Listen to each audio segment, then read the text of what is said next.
Muy buenas tardes, mi nombre es Alice Ángeles Jurado. En esta oportunidad nos acompaña el juez y abogado de nombre José Hugo Ángeles Durán, quien nos explicará el papel de las autoridades en la comunidad LGTB en la sociedad. Muchas gracias por acompañarnos. Con lo que sucede en nuestro país, la normalidad de alguna dependencia o institución puede disminuir o restringir los derechos de una persona a partir de su orientación sexual, su identidad de género y expresión de género. Bueno, buenas tardes. No necesariamente porque mientras estamos legislados con una constitución política donde hay libertad de religión, libertad de creencias política, étnica, sexual, entiendo yo que no necesariamente porque ya es una libertad legislada constitucionalmente y por tanto no se puede restringir. En este caso, si una persona de la comunidad es discriminada, sabemos que ellos pertenecen a la población vulnerable que está amparada por el Ministerio de la Mujer y poblaciones vulnerables. ¿Hay leyes netamente que amparan a ellos para que puedan estar protegidos? Lamentablemente, el Perú es un país donde hay muchos perjuicios. Mientras tengamos perjuicios, las personas que tú mencionas todavía no tienen derechos debidamente establecidos. Las personas vulnerables en este caso son pues el niño, la niña, la mujer, la ama de casa. Esas son personas que están protegidas por el Ministerio de la Mujer, porque son personas a quienes no se puede vulnerar sus derechos. Entre tanto, no se ha legislado para las personas que tienen otras tendencias sexuales, no podemos hablar de que el Ministerio de la Mujer las protege. ¿A qué tipo de violaciones de los derechos humanos están expuestas las personas del LGTB? Bueno, en todo caso, como digo, yo insistiría en que mientras en el Perú no esté legislado los derechos que tienen estas personas, podríamos hablar de que se les ha vulnerado algún derecho. Pero sin embargo, ya desde que tú discriminas a una persona con una tendencia sexual diferente a la de una persona natural, ya estás violando uno de sus derechos, que es el derecho pues, a la libertad de creencia, a la libertad de sexo. ¿Cuáles son las implicaciones de ahora en el Perú? ¿La violencia contra las personas trans se considera un delito motivado por el odio? Prácticamente ese es el quid del asunto.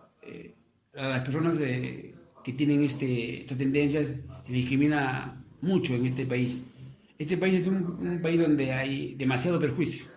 Es un país donde prima la idea de que el homosexual o una persona trans no tiene que ser bien vista, sino simplemente que hay que reprimirla, hay que de repente sacarla de la sociedad y eso no es dable para quienes entendemos que todos tenemos derecho a tener la libertad en nuestras creencias, en nuestro sexo y eso debe de protegerse. La comunidad LGTB día a día sufre discriminación y muchas veces hasta son agredidos por las propias autoridades. ¿Cómo pueden sentirse protegidos ellos por su constitución si muchas veces las mismas autoridades se burlan de ellos? Es que precisamente volvemos a lo mismo. Mientras no se legisle para ellos, no se den unas normas que las protejan, va a haber este tipo de agresiones, va a haber este tipo de violaciones a los derechos que realmente le reconoce la Constitución.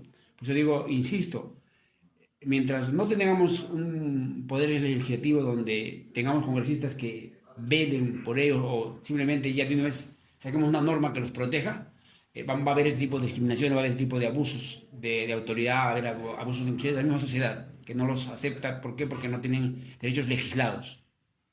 En muchos países ya es ilegal el matrimonio entre dos personas del mismo sexo. Sin embargo, en el Perú todavía no es permitido. ¿Por qué el Perú, siendo un país democrático, se rehúsa a aceptar el matrimonio entre personas del mismo sexo? Insisto, somos un país lleno de perjuicios. Somos una sociedad donde hay muchos tipos de razas y lamentablemente no entendemos, no comprendemos que todos tenemos derechos. Todos tenemos derecho a ser, bueno, si yo tengo una tendencia a que me guste un varón o a que me guste una mujer o a que me guste la persona del mismo sexo, es mi derecho. Pero lamentablemente, insisto, mientras no tengamos gente idónea en el legislativo, mientras no tengamos un pensamiento distinto al de otros países ya altamente capacitados, con mayor nivel intelectual, cultural, no vamos a poder lograr eso.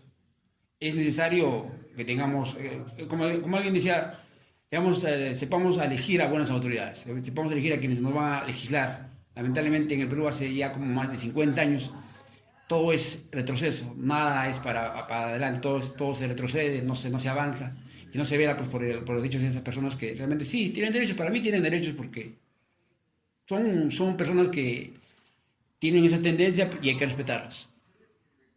Según el artículo 323 del Código Penal, en el que nos indica, por sí o mediante terceros, discrimina a una o más personas o grupo de personas, o incita o promueve en forma pública actos discriminatorios, por motivo racial, religioso, sexual, de factor genético, filiación, edad, discapacidad, idioma, identidad étnica y cultural, indumentaria, opinión política o cualquier índole, o condición económica. ¿De qué manera se procede si se llega a vulnerar este derecho? Bueno, denunciando a las autoridades, puedes denunciar puedes hacer una comisaría de denunciar, puedes acercarte también hay instituciones que protegen. Si tú vas a un restaurante y no te dejan entrar, simplemente presentas tu queja y ya, eso procede. O sea, no hay razón ni motivo alguno para que no te permitan ingreso, por ejemplo, a un restaurante, a un cine, a una discoteca, de repente por tu tendencia sexual o porque eres una persona de repente humilde, está prohibido. Eso está penado. Si en la cláusula antidiscriminatoria de alguna ley o norma no se menciona la categoría de orientación sexual o identidad de género, ¿hay obligación de velar por este derecho? Retrocedo en todo caso a la pregunta que me hiciste anteriormente. Me hiciste ver que leíste el artículo del Código Penal en que cuando tú decías que no hay derecho cuando tienes, por ejemplo, tienes una tendencia sexual, nadie tiene derecho a discriminarte. Entonces ahí está tu respuesta. ¿Por qué se debería capacitar en materia de derechos humanos y diversidad sexual al funcionario encargado de cumplir la ley? Debe capacitarlo, no solamente, es que mientras no legislemos, no podemos hablar de capacitación. En todo caso, acá ya es más que todo un principio personal, un principio de la persona para que ya entendamos pues de que si tenemos a alguien que tiene una tendencia, respetemos. Pero como digo, mientras vivamos en un país con muchos perjuicios, va a ser difícil. Siempre vamos a ver abusos, vamos a ver discriminaciones que no conllevan a nada bueno, sino simplemente pues, a que vivamos en una sociedad discriminatoria totalmente. Y para finalizar, ¿qué protocolos existen para aplicar criterios de actuación en materia de justicia hacia las personas LGTB? No hay protocolos. No hay protocolos, ¿por qué? Porque simplemente no hay nada legislado. O sea, no hay una ley que te indique o que te lleve a establecer pues, mecanismos de respeto, reglamento, una ley que diga, no, bueno, la persona de LGTB bueno, tiene que tratar así, tiene que ser así. Pero mientras no se legisle, no podemos hablar de protocolos. Ok, esto sería todo. Muchas gracias por esta entrevista. A ustedes, gracias por su tiempo. Gracias. Buenas tardes.